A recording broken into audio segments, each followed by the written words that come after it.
Got it right. Greetings from Rowai in Phuket. This is Richard Nikoley, freetheanimal.com. And I'm doing a little bit different angle. I can't go out for a shooting location because it's drizzling rain, as it's been doing for days. I love the downpours that are over in 10 minutes or 15 minutes and then sun breaks out. This overcast drizzle stuff for hours and days. Oh man, this is annoying. So I'm here in my office, on my third, 7:30. So on my third Americano of the morning since 5:30. So I'm making progress of getting back to a normal schedule.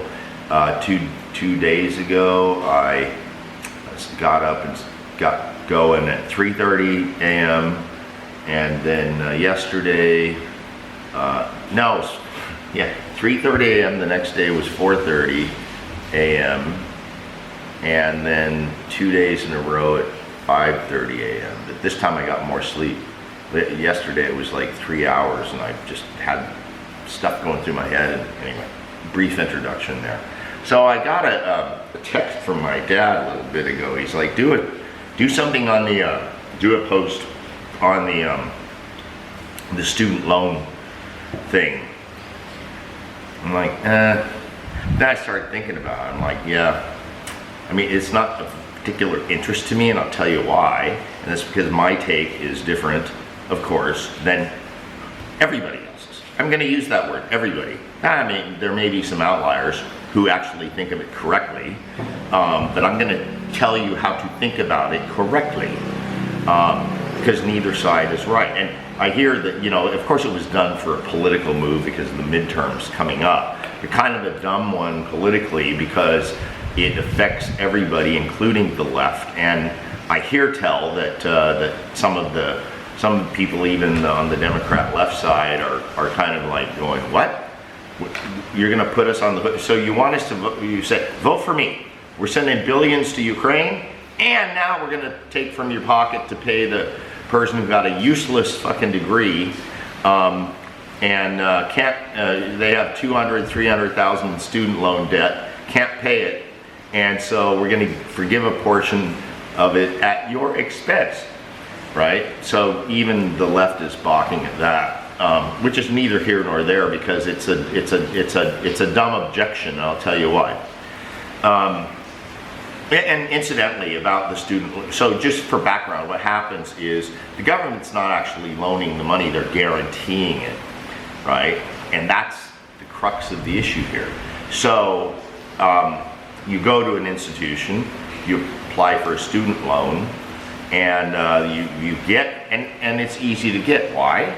Because the bank can't lose. If you default from paying back the institution, the government comes in and pays it off for you, right? And so then the U.S. taxpayer becomes the lender, essentially, right?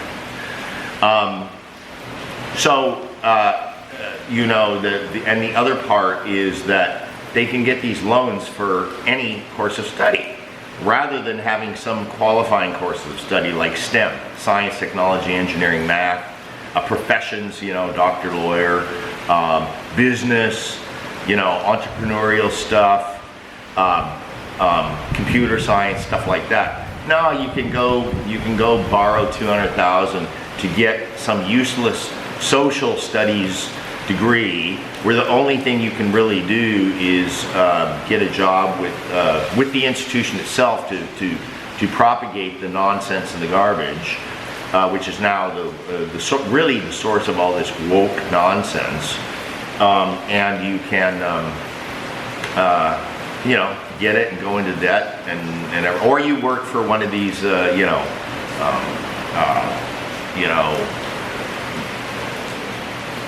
like Southern Poverty Law Center, crap like that. Even though you may have a lawyer degree, who knows? Anyway.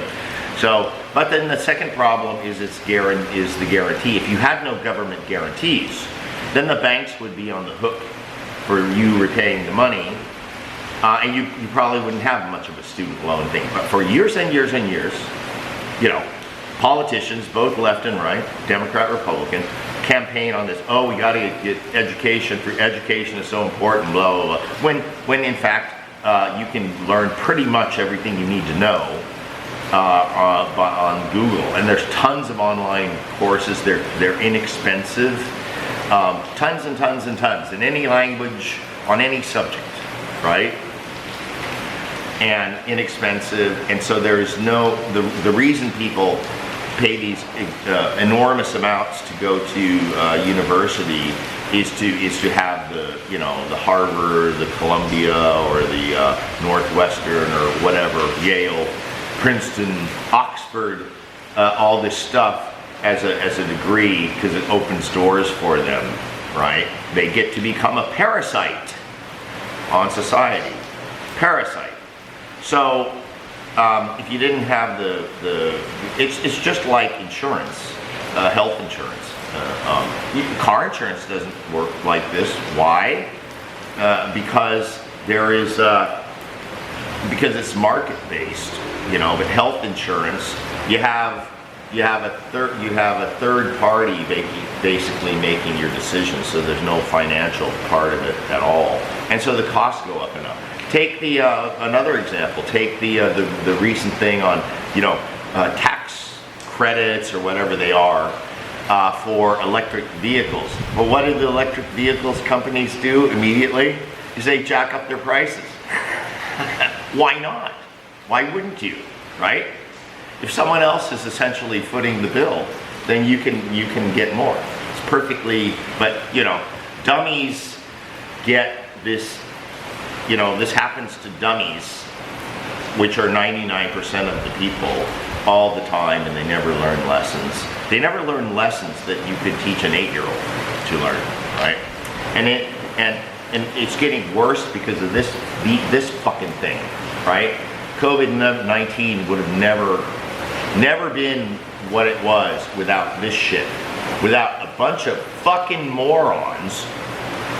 All day. Oh, the news. And it's kind of like the old saying when you're a kid, don't believe everything you read, because there was a tendency, oh, it's in a book, right? Or it's in a newspaper or something, so you automatically believe it. Well, now it's the same thing with this, only it's worse because half of the shit you're getting is stuff from other morons. So it's like the morons leading the morons, right? So, I don't think I need to make this long. So you have, what's the problem here, it's just like immigration, right? Okay, everybody is up in arms about immigration or illegal immigration, whatever. Just make whatever social safety programs, safety net and all that stuff, go away for these people. Problem solved largely, right? But you have all this stuff that's available to them, and being able to, once they get here, once they get their amnesty or whatever program they go through to get their green card, or eventually citizenship, and then they bring the whole family in to suck off the public tip. Same sort of thing, right? It's easy to spend other people's money, and so don't complain to me about being on the hook for this whatever debt forgiveness of student loan debt. And incidentally, I know I'm rambling a lot here. Incidentally, all other debts are dischargeable in bankruptcy. I mean, even taxes to some extent after I think 3 years. Once you file, so you have to file to own up to what you owe. And if you don't pay it after 3 years, then you can include that in the bank. Student loan? Nope. So can't extinguish it in bankruptcy, and because it's guaranteed, you can't negotiate them down. I know I tried. I used to be in that business. Gave up trying. So the people are stuck, and that's a bad thing, because one thing about having been in the debt forgiveness or debt negotiation business is that it's a way to to renew life for somebody. Now they can always file bankruptcy, but we did is we say, well, if you really have a moral aversion or don't want to do that, we can help. We can, you know, you can do what you can. You know, pay 30, 40 cents on the dollar and we can negotiate that for you. And so, you know, everybody wins. Average recovery on a bad debt is about 5%. So we would get companies 20, 30, 40%, sometimes 50%, depending on what the client can do, right? That's a good thing. Right. It lets the person, you know, kind of start over financially, and when they do, then they're often a better contributor to society in many ways, not just paying tax. Yeah, they probably have a better home life. The kids are raised better. You know, it's all sorts of downstream effects.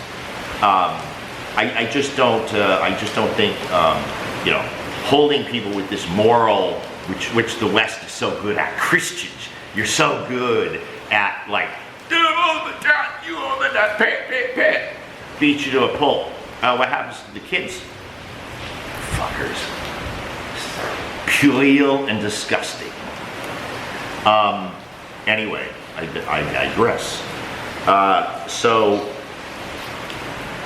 here you have, and I don't even think that forgiveness is that big. What is it? 10,000 or 20,000 if your income is under a certain level. And this will extinguish a lot of debts. You know, in my own personal case, I worked first 2 years of college, and then because, you know, you start getting into harder coursework and stuff, so the second 2 years of college, I got student loans. They were guaranteed, but I paid them off. It was only about $10,000, right? You know, that threshold may actually turn out to be a good thing, because you would extinguish a lot of people for not a whole lot of money on an individual level. I know in the grand total it's big, but it would eliminate a lot of the problem for a lot of people, and they can get back to not thinking about it and be productive, you know, get better jobs, think better about themselves, have a better home life, everything. You know, don't discount that stuff. You're all about, oh, COVID lockdowns. You know, what about all the other side effects from the economic and social and familial problems? Oh, you're all on that, right? When it comes to this and saying, well, what would happen if somebody was saddled with 20K of student debt that they can't repay and it's holding them back, right? So you eliminate that, and then they go on and they do better, right? Right? Oh no, it's a debt, they have to repay it, right? Well, you know, I'm sorry that you taxpayers are on the hook for that, but it's your own fucking fault.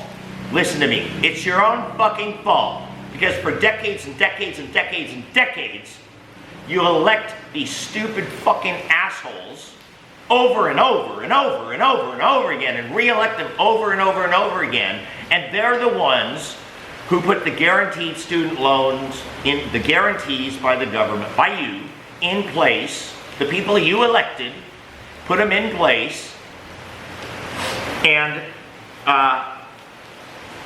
so now here you are, right? And they put them in place and said, oh, you can't dismiss them through bankruptcy. And so here you are. So don't complain to me. Don't fucking complain to me. You know what? I'm fucking glad. Maybe you'll learn a lesson, but you won't. Nobody will. Because everybody's a fucking dumb bunny.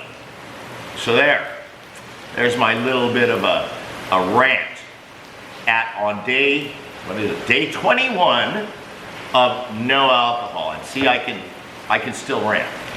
Though I have become somewhat of a coffeeholic. So tomorrow will be my 3-week update on the no alcohol. I have some things to say about that, including one rather shocking one. So stay tuned for that. But I don't know what else to say about the student loan debt. I told you my take is going to be different from everybody else, because everybody else just follows the narrative, right? Oh, it's on Fox News, or it's on CNN, or it's on MSNBC, or whatever. Think for yourselves, for fuck's sakes. Get the facts straight, evaluate them, and think for yourselves. There's no excuses for spouting the same bullshit that everybody else spouts, and all the networks spout, and everybody on this spouts. There! Have a good day.